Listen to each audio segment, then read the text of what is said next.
On keeping our city moving.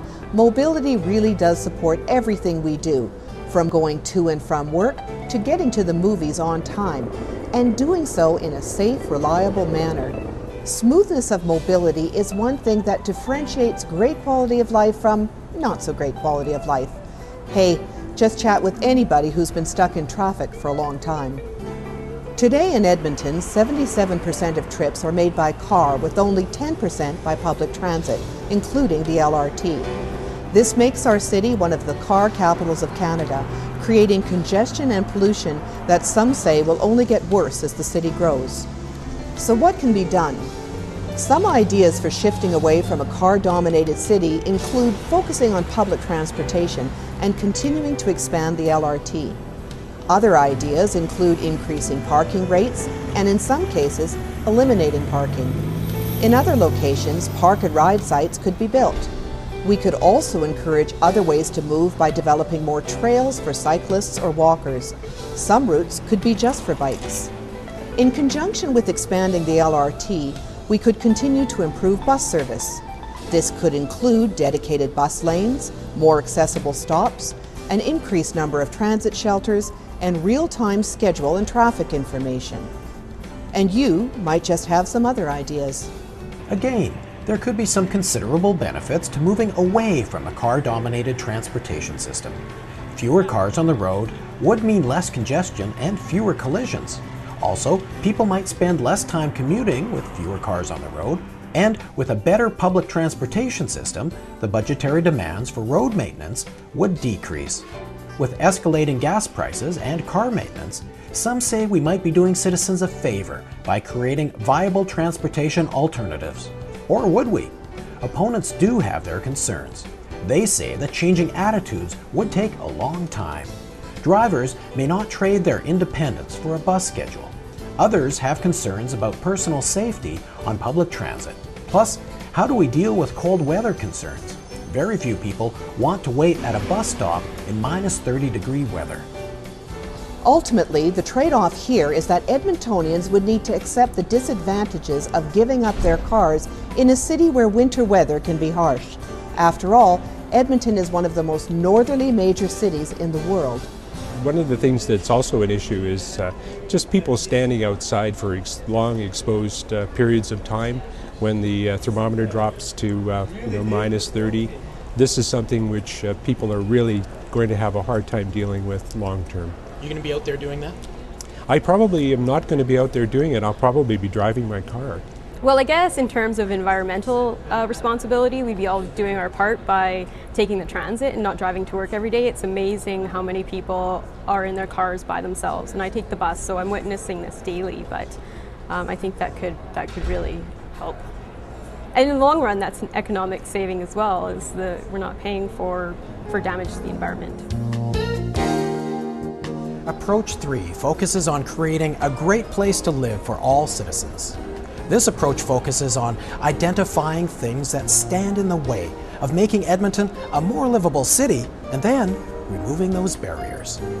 For the purposes of our discussion, livability is based on safety, affordable housing, public transportation, attractiveness, maintenance, economic prosperity, the sustainability of our natural and urban environment, and the level of involvement residents have in decisions that affect them.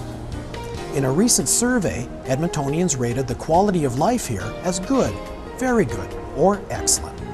They felt this way because of our parks and green spaces, the opportunities to experience arts and culture, and good entertainment.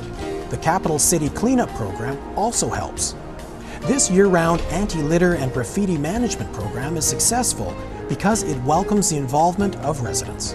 So, while we as a city are doing many things to create a sustainable, dynamic, clean, safe, creative, energetic, and welcoming presence, we could do more. Supporting initiatives to reduce crime was identified, as was the availability of quality, affordable housing. It has also been suggested that urban sprawl could be reduced to make our city more walkable. An improvement campaign could be undertaken in existing neighborhoods to ensure they are as clean, livable, and inviting as they can be. These are just some ideas. The benefits may seem obvious to some. A clean, engaged, safe, and welcoming community. Plus, there could be an improved sense of collective and individual emotional well-being from things like getting more exercise because denser housing means a realistic walk to the grocery store. There are opponents with concerns about expending resources on this approach. They say quality of life is subjective, measured differently by individuals depending on their experiences. For example, an individual moving here from Europe may find the vastness of our space appealing, but the accessibility of grocery shopping by foot next to impossible. Someone with a different background may view the situation from the opposite perspective. Others say that restricting urban sprawl and encouraging greater density could cause price increases if demand for single-family housing continues to rise.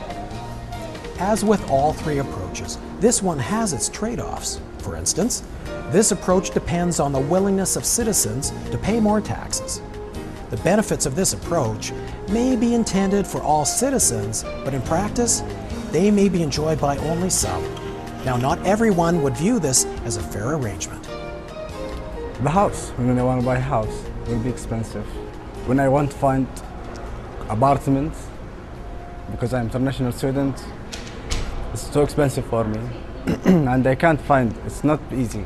I think when citizens feel connected to their neighborhood, they're very protective of their space, and it's a great way to lower crime levels and keep everyone connected and to live happily together.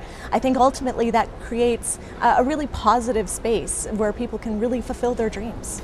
So there you have it, the three approaches we will be focusing on over the next little while. And, as I'm sure you can already see, there is no right answer for every single resident of this great city of ours. That's why it's your task to put forth as many unique viewpoints as you can, so that City Council has a broad base of diverse opinions, insights, and experiences to consider when they make their decisions. And that will be good for our city and its citizens. Good luck with your task.